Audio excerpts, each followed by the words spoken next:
YouTube Live thing. Actually, we just released a new video about Adapt. Yeah, it's really good. And it talks about the certification, and it basically has Chow and Yan talking about this kind of stuff anyway. So, and you can see Sarcelle, the forest there where it was born.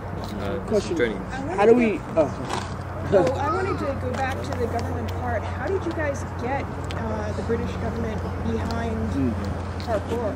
I mean, I think that's something. We threatened them with knives, basically. No, Jump through the windows. And fire. It was basically hard work, man. It was basically me and Forrest at the time were teaching a class, an academy class, once a week in London, and it became very, very popular, and it caught the attention of the city of Westminster, which is the central sort of council in London, and they then asked us if we'd teach sort of a youth academy free for kids in Westminster, so we said yeah, and that did really well, and then they asked us to teach in a school, and then it's because we'd been doing the teaching for a couple of years sort of thing, and had been they could see that there was a discipline to it, and that it was very beneficial and regular, and guys were really into it, and that the demographic of people training were very serious about it. It kind of destroyed the myth that it's all crazy anarchic roof jumping stuff, and so then it built from there, and then other councils got involved and wanted us to teach, and eventually Sport England, the main governing body for sports, got involved and wanted to really develop it. So now it's being pushed very hard, and they want it to be offered to pretty much every school in the country, which is way beyond what we can teach, but there are ways and means to do it. But, how would we here go about getting into that and getting the Adapt certification? Yeah, it's a long wait for you guys, but the first sort of open course will be like March, April next year, but that'll be, I think, in the UK, and there'll probably be one in France about a month later. But what we might do is come out to the States if there's enough demand here, and there probably is, because we know quite a lot of guys in America who like it. We might come out and do a special one here, but it's a bit tricky. It's a bit tricky over here because it's not just a question of doing the exam and passing. I mean, it's really a question of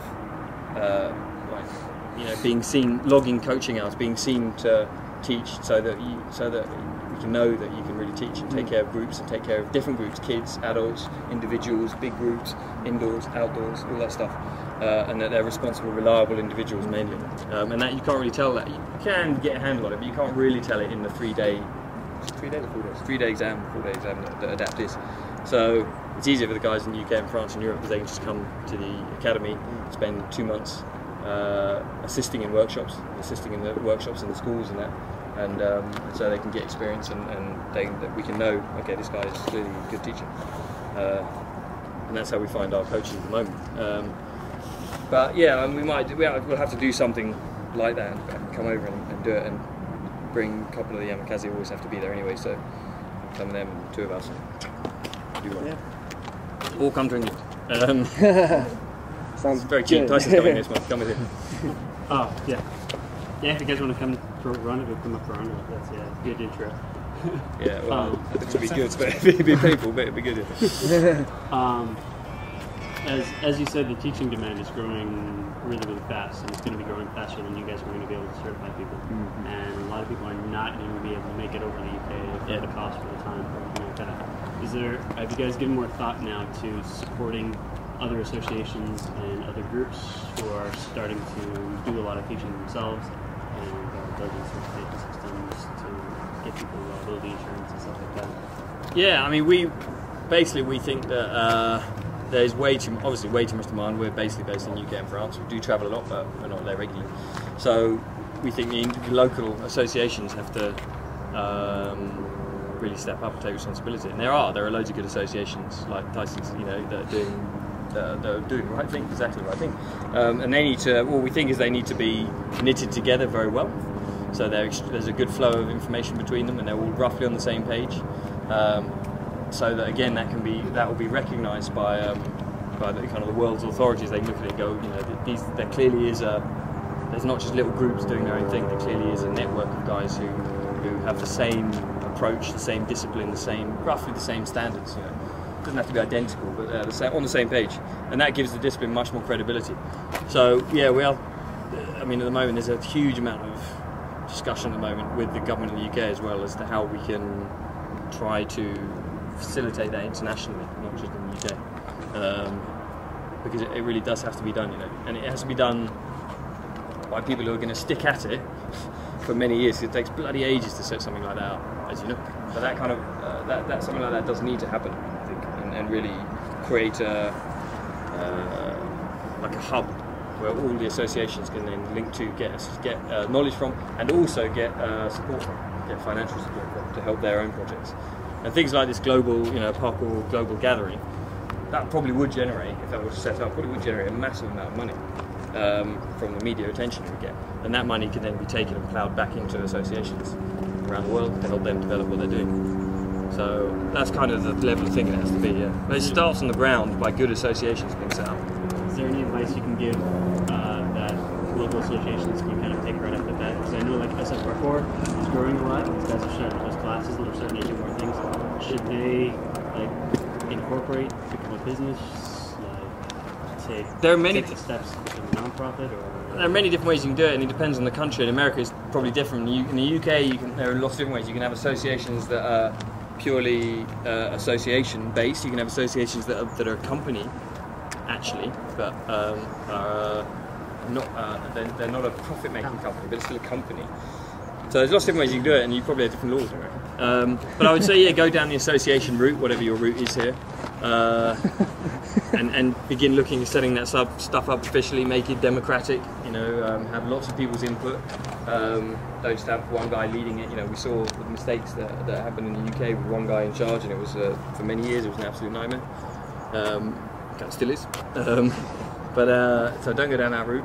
But the main thing is just have a good base of what you do. Don't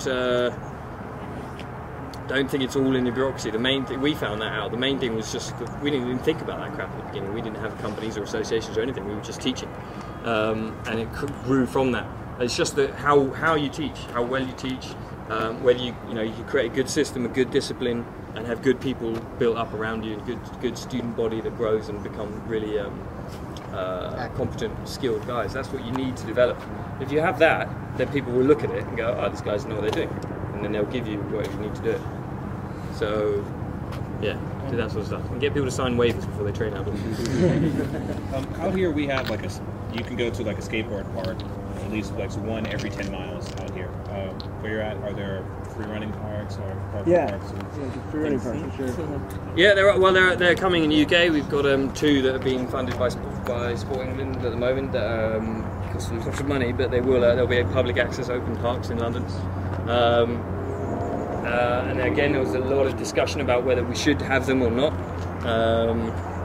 Because some people think maybe if you have parks, then it will take people away from training in the real environment and all that sort of stuff, which is a valid concern.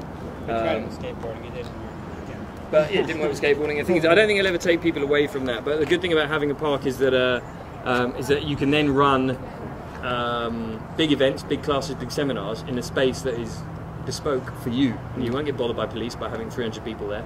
You'll be allowed to be there. It's designed for training. And it's enclosed and that sort of stuff. So it's a really good idea. It won't stop people doing stuff around the city or whatever. We'll never just go and train in these parks. But they're a very good tool to then run classes, take kids there, that sort of stuff.